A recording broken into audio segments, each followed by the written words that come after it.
গোপালগঞ্জে শারদীয় দুর্গাপূজা উপলক্ষে বৃহস্পতিবার সকাল থেকে বৃষ্টি উপেক্ষা করে সনাতন ধর্মাবলম্বীরা সিঁদুর খেলায় মেতে উঠেছেন। দশমী বিহিত পূজা, অঞ্জলি ও প্রদক্ষিণের পর জেলার বিভিন্ন মন্দিরে জমে উঠেছে এই প্রাণবন্ত উৎসব।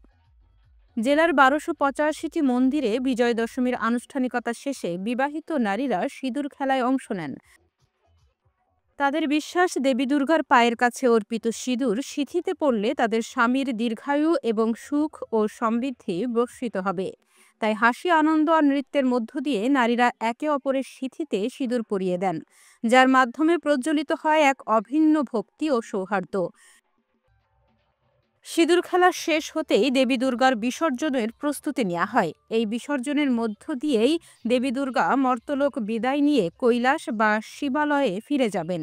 ভক্তরা প্রার্থনা করেন, যেমন স্বর্গরাজ্য থেকে মহিষাসুরকে বধ করে অশুভ শক্তির বিনাশ করেছিলেন, তেমনি এই বছরও পৃথিবী থেকে সকল অপশক্তির বিনাশ ঘটবে দশভুজা দুর্গার হাত ধরেই।